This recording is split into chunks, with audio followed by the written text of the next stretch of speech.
बाइज़्ज़त एहतराम ईमानी भाइयों, बुजुर्गों और दोस्तों, अल्लाह का बेहद एहसान करम है कि जिस अल्लाह तबारक व तआला ने मुझे और आपको ईमान की ऐसी दौलत बिन मांगे अता फरमाई कि जिस ईमान की दौलत को पाने के लिए सहाबाए किराम के घर वीरान हो गए, घर उजड़ गए, वतन छूट गया, इलाके और खानदान छोड़ने पड़े। क्यों? इसलिए कि ईमान चाहिए। लेकिन मुझे और आपको अल्लाह तबारक व तआला ने माँ बाप के सदके, माँ बाप की तरफ से जो विरासत में चीज़ें मिलती हैं उसमें एक ईमान भी मिल रहा है, इसलिए कि हम ईमान वाले माँ बाप के पेट से पैदा हुए। तो हमें कुछ करना नहीं पड़ा, हमें कोई कुर्बानी माल की पेश नहीं करनी पड़ी, जान की कुर्बानी नहीं देनी पड़ी, मशक्क़तें और तकलीफ़ें बर्दाश्त नहीं करनी पड़ी। इसलिए शायद यही वजह है कि हमारे दिल में ईमान की वो कदर नहीं, हम अल्लाह का वो शुक्र अदा नहीं करते जिस शुक्र को अदा करना चाहिए। ईमान की जो कदर ईमान वाले के अंदर होनी चाहिए वो हमारे अंदर नहीं है। दिन रात के काम हमारे तो चेहरे का ठिकाना नहीं, शब और रोज हमारे तो जिंदगी हमारी गुजरती है गफलत में। मेरा ये उन्वान नहीं था, ये तमहीद बनकर जिंदगी गुजारते हैं। तो बहरे अल्लाह से अल्लाह ने ईमान दिया, ईमान के बाद वो तमाम तोहफे हमें मिल रहे हैं। क्या तोहफे मिल रहे हैं?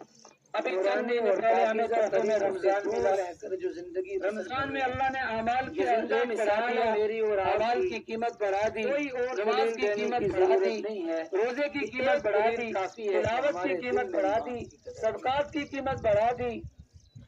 एक फर्ज 70 फर्जों के बराबर, जिसके दिल में ईमान फर्ज के बराबर अल्लाह तबारक व तआला ने उसकी कीमत बढ़ा दी।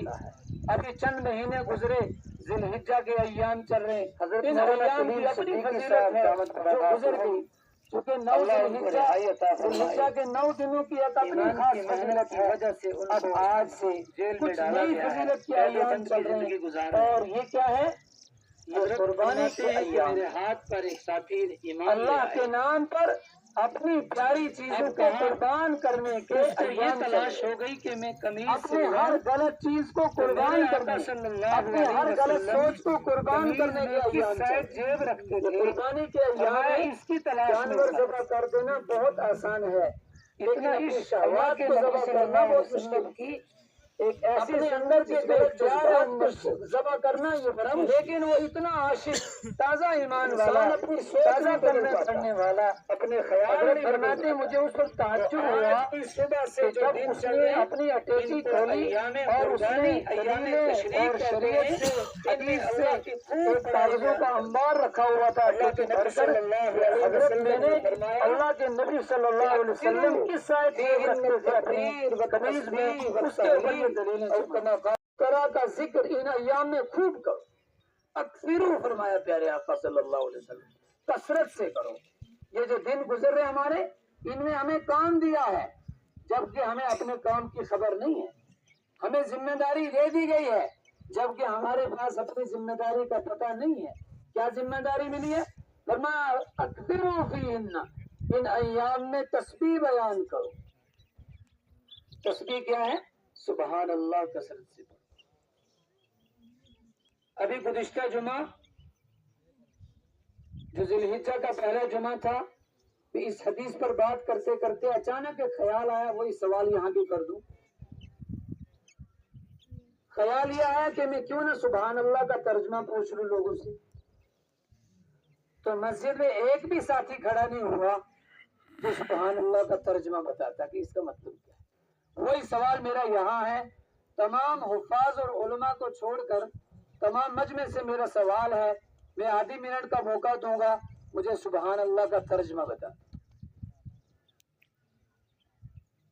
यकीन से, कॉन्फिडेंस से, एतमाद से सुबहान अल्लाह का तर्जमा बता दे। किसी की उम्र 70 साल है, किसी की 60 साल है, 50 साल है, 40 साल है, 30 साल है, जिंदगी के हर शोबे में आप काम कर रहे हैं, سبحان اللہ کا ترجمہ بتا دیں.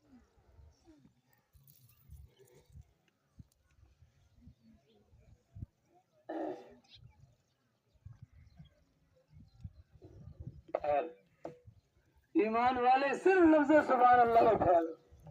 اب ظاہر بات ہے آپ کو سبحان اللہ کا ترجمہ نہیں آ رہا ہے، تو جب آپ اور ہم سبحان اللہ پڑھیں گے تو ہمارے دھیان میں کیا بات آئے گی، ہم کر کیا رہے ہیں. تو گویا کہ رٹا رٹا سسٹم چل رہا ہے. کسی نے بولا تھا سبحان اللہ، کسی نے بچپن میں